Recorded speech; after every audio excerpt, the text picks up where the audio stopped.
Today I'm going to be filming a very unfiltered video of my current thoughts in China and how my studies have been going. We're about 1 week into school and we have a 3-day break because it's like the Moon Festival and everything, but it's not really a 3-day break because I actually had to go to school on Saturday to make up all the classes that I'm gonna miss on Monday.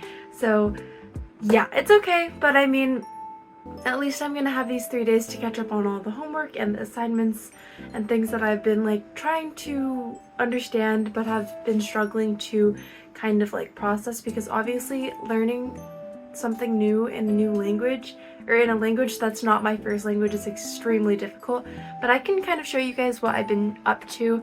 So for those of you who may be new here, I am currently studying abroad in China at Peking University, and yeah, so the most time-intensive thing right now I would say is the chemistry lab that I'm doing, because we have to do a pre-lab, a lab report, and then like final questions and thoughts and answers.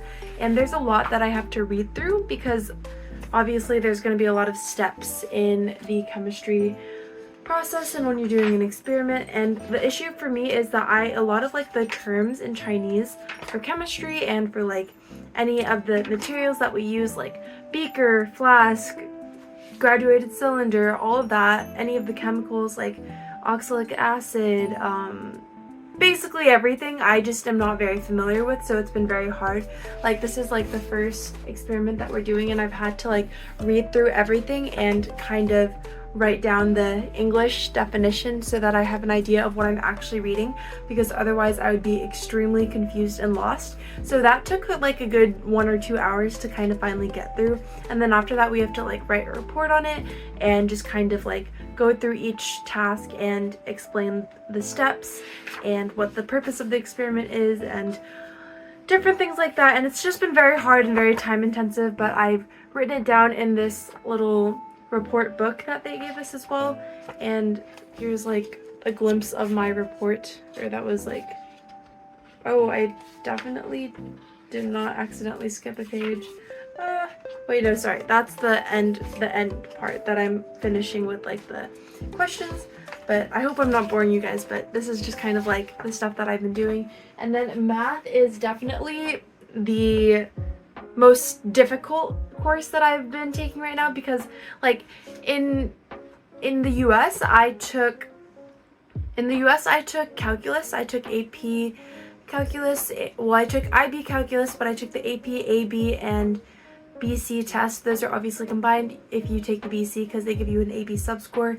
But yeah, I took those and I did IB, math, analysis, HL from 11th and 12th grade. But this is on a different level, I would say, because like before, for example, we would be learning how to solve limits, and now we're having to prove limits. Why does this limit equal 0? I don't know. But yeah, it's just been very, very difficult, I would say, because I'm definitely not used to this type of math. And we also started learning about like epsilon n language to prove certain things, and that is something that I had never really been exposed to, I guess. Like little n, big N, little n is bigger than big N, and delta, all of these random variables that I had never heard of but never actually had to use. So it's just been very difficult, and I feel like the math is quite abstract, I would say, because like proving things is obviously typically harder than actually solving the problem. So I've just been trying to get used to it, and it's starting to make a little bit more sense, but there's still a very long way to go, I would say, until I am finally able to understand what exactly is going on. But other than that, we've also been doing some chemistry, and this is a chemistry book where there's a bunch of like questions that we have to answer, and we got homework assigned for the weekend as well. And then over here we have the general chemistry textbook where we have like the lessons and stuff that we go over, and then there's a bunch of slides. I've also been using my iPad to take notes on the Free Notes app because I'm not yet ready to invest in an actual like subscription-based note-taking app on my iPad, but I am honestly loving my iPad. It's been helping me so much, like prevent me from having to carry around a bunch of notebooks, and also just like keeping everything organized and stuff. And obviously I do have a old-fashioned planner that I keep my to-do list in, but everything has been pretty chaotic for the first week, and I've been extremely tired because on Monday I have classes from 10 a.m.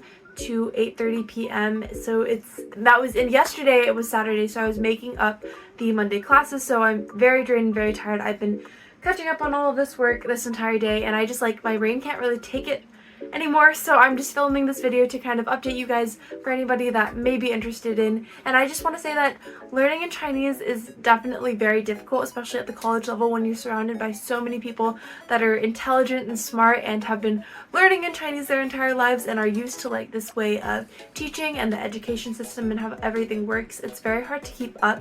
And so while some people may be out spending the holidays kind of enjoying their lives and hanging out with friends and family, I'm just been studying, and because I am several steps behind, so I think that I'm just using this opportunity to hopefully get my stuff together. But I think that it will get easier eventually. It's always the beginning that's extremely difficult. My goal is not to fail any classes, because actually failing classes in Peking University at Beida is quite common even for mainland students. So we'll see how that goes, but right now I'm honestly very drained and very tired. I feel like I'm just talking in circles right now, but there are just so many things that I don't know, and I'm having to translate a lot of things into English to actually fully grasp it. And on my iPad, some of the notes I'm just translating directly because I just don't have the patience to go through each word. But for the chemistry lab, I was doing that, and it just took so much time, and I just feel so behind, and I don't know if this is sustainable, honestly. And I'm feeling like I'm gonna fail math because I have a friend that is a couple years older than me, and she is also from America, and she unfortunately failed her math class first semester. So and she's an extremely intelligent person, so I'm not sure how it's gonna go for me, but I'm just gonna do my best because that's all I can really control, and the rest is kind of up to fate, so to speak. I just can't believe it's only been 1 week. I'm very tired, but I'm glad that I've been able to make friends, and I think that it is going to be very fun but also extremely challenging, but I knew that going in. And I do have a bunch of videos planned out, a bunch of vlogs. I have been vlogging consistently. I just haven't had the chance to go back and actually edit those vlogs because I've been so busy with getting accustomed to school life and learning in Chinese and trying to figure out this abstract math that I'm not used to. So my life is kind of all over the place right now, but I'm hoping to start editing those vlogs soon to get those out, because I do think that will be something that you guys enjoy, to just kind of see what life at Peking University is like for international students and study abroad, because it is definitely very different. But I hope that this video has brought you some entertainment or whatever. Just I hope that you enjoyed this video, and I will get those vlogs to you guys as soon as possible. Let me know if you have any questions down below in the comments, and I'll see you guys next time.